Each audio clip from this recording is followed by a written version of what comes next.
So I want you to look at these carefully and think about what's the nucleophile, where would it attack the substrate, what's the leaving group. And the person who wanted to try this particular reaction was thinking that maybe this is possible.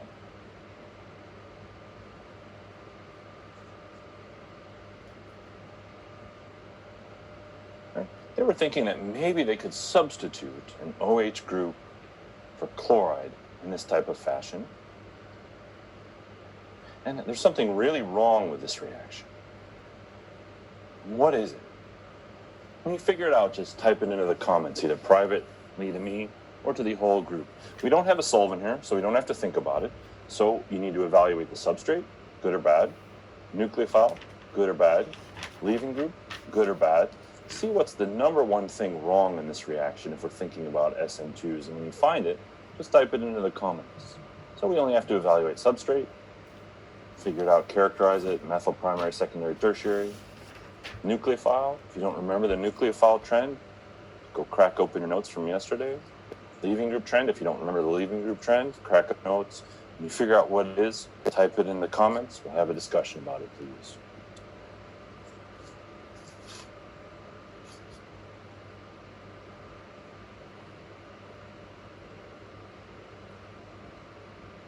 Yeah, so great. Thank you so much. OH is a bad leaving group. So strong bases can't be leaving groups. Okay? So this reaction absolutely will not work as written. Okay? So not all SN2 reactions will work. There would be other cases we could imagine where an SN2 reaction won't work. Maybe if we had a tertiary substrate, recall that won't work under SN2 reactions. If we had the wrong solvent, which is a little bit less important for us, or if we had a really, really poor nucleophile. But thanks for identifying this and helping everyone out. So we're going to look at this particular type of substrate, which seems to not be able to react under SN2 conditions, because we should be able to, even now, even before doing the reaction, identify this is the leaving group or this is the leaving group. We shouldn't have to try the mechanism anymore to think about, well, what's the leaving group? But it's okay to draw it and then contemplate the whole reaction. So we're going to look at now ways to convert bad leaving groups to good leaving groups. Okay, so this is going to be a modification on things we learned. We've identified a case here where this will not undergo a substitution reaction. If you throw sodium chloride in your nice bottle of ethanol at home, don't panic, just filter it off. There's no ethyl chloride made from it. It won't react whatsoever. But maybe if we wanted to convert a bad leaving group to a good leaving group, let's think about what we could do. Let's think about this. Let's take ethanol again, and let's add to it this time HCl. Okay, so let's think about what happens when ethanol and HCl react with one another. SN2 reaction doesn't happen, but a different type of reaction we learned about when we first met this semester happens. What type of reaction happens between these two compounds, would you guess? What do you think we make over here? Here's a clue, it's an equilibrium reaction. So think about what arrows, how would these two compounds react with one another? I'm telling you right away, it's not SN2. Well, HCl we should be able to recognize quite rarely as an acid. We could think about doing an acid-base reaction between these two.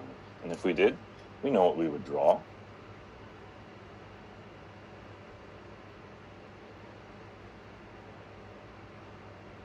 We draw the conjugate acid of ethanol and the conjugate base of HCl.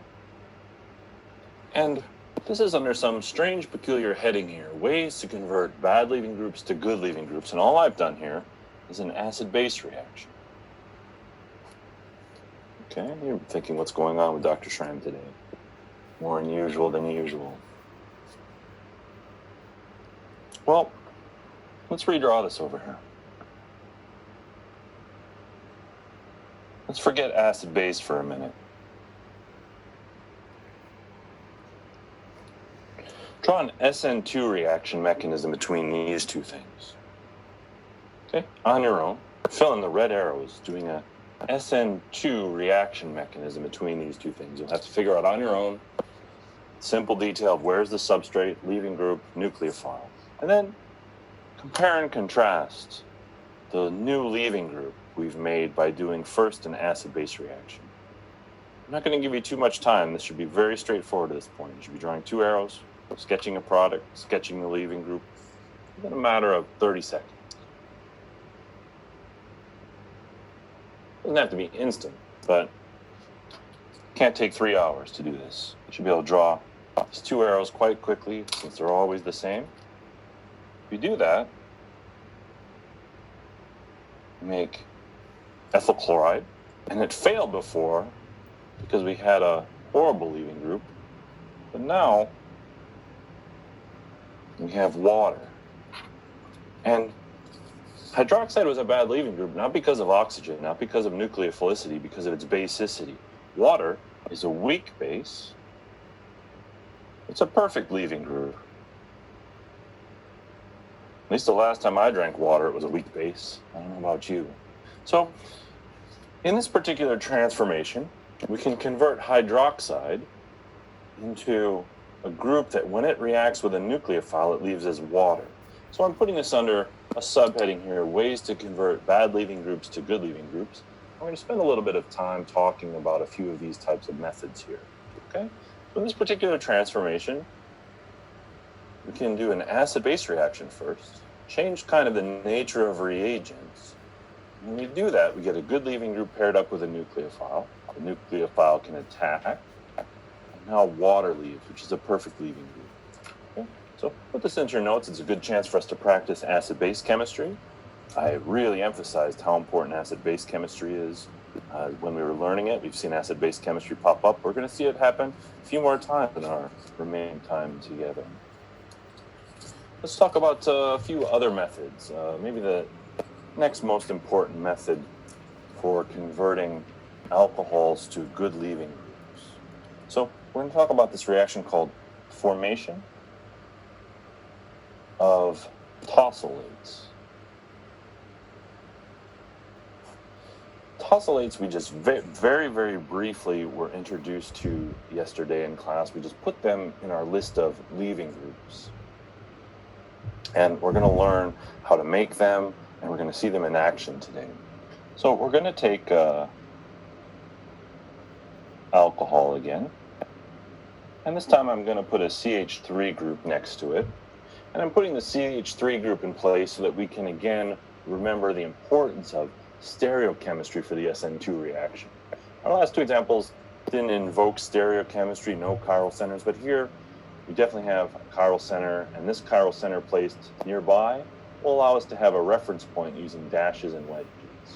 So we saw us do this with alkenes on the second exam together, and we needed to have some stereochemical conversation. I just put 6-membered ring into action, put a methyl group here so we can always keep track of what's happening. So we've already identified right away that this is a substrate, and we just had a discussion about how bad OH is as a leaving group, right? It just doesn't leave as a leaving group, okay? There's a way to convert it, another way to convert it into a great leaving group, and that's with the reaction with a special compound known as tosyl chloride. Tosyl chloride is a much nicer way, much faster way to say para-toluene sulfonyl chloride, but this compound we could abbreviate and call it tosyl chloride for short. It's a very special type of functional group, and again, this compound here, we related it yesterday if we put OH here instead of chloride. This group is similar to sulfuric acid.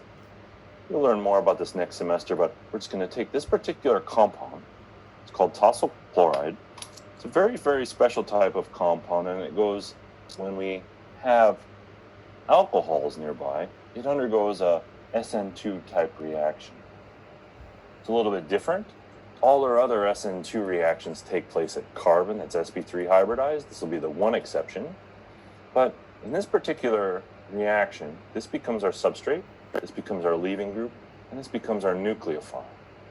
Usually this isn't a great nucleophile, it's electronegative. It's not negatively charged, so not a great nucleophile, but this compound is very, very reactive. Anyway, regardless, this is one special case of this type of reactivity. Let's actually just draw what we get out of this when we get there. It's going to be a little bit complex, for sure, as you could imagine.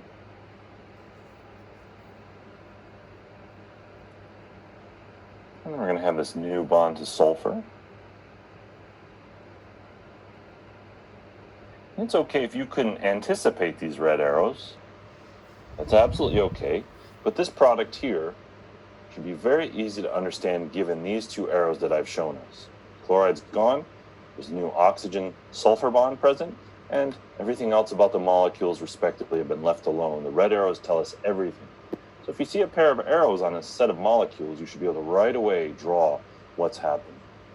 Here we have an oxonium ion.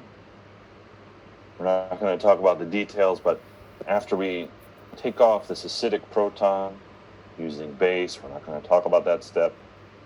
It's not important for us right now, but there's a proton transfer step. You can ignore it. I won't ask you about it. We get to a compound that's known as a tosyl 8. This type of compound in general is called a tosyl 8 or a tosyl ester. You'll learn next semester that 8 we'll encounter all the time, like ethyl acetate, or anytime we have an ester, there's an 8 suffix. This is a very, very strange type of ester. A typical ester is carbonyl, oxygen, and there's carbons here.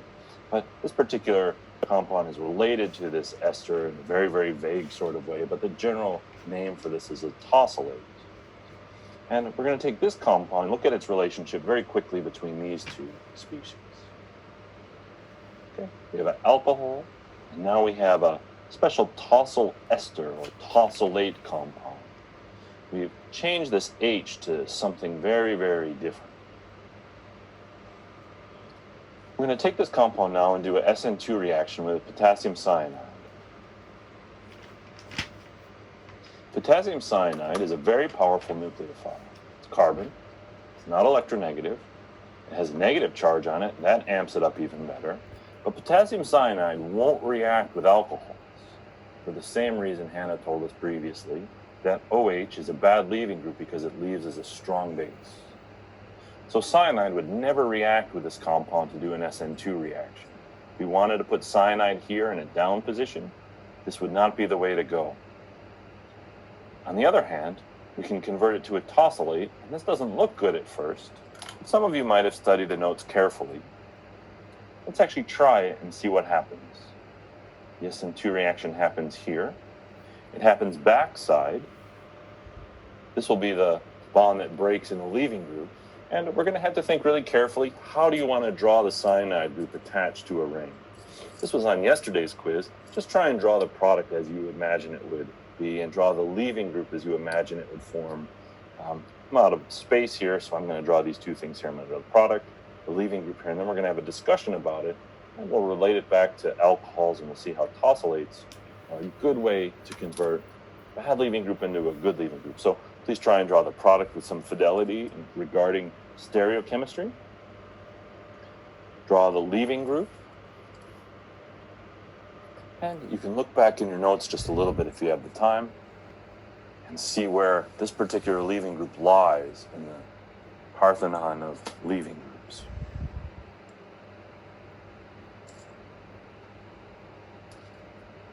I'm going to draw now. You can keep working on your own work. Check with me later. Some of you, I'm sure, are already done. Some of you are still working. Either is okay, but I can't wait here forever.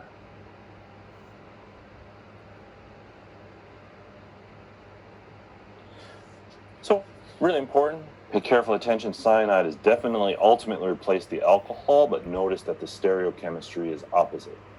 This is how we'll denote it when we're doing it on a ring. If it was up, the stereochemical inversion takes place. It's easy to denote this simply by putting in the opposite stereochemistry. If this was a dash at the beginning, this would be a wedge. So just keep that point in mind whenever we have a chiral center. Here, our leaving group is now actually called tosylate again.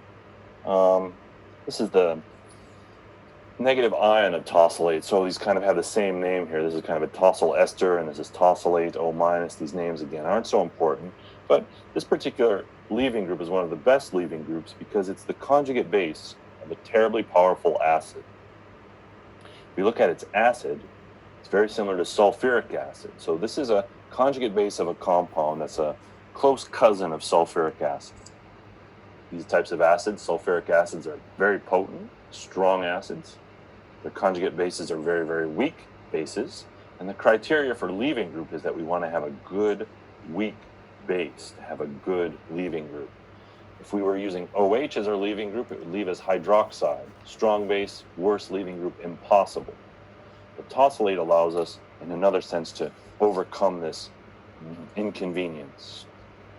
So I want us to be aware of these two transformations that we can do to convert bad leaving groups into good leaving groups.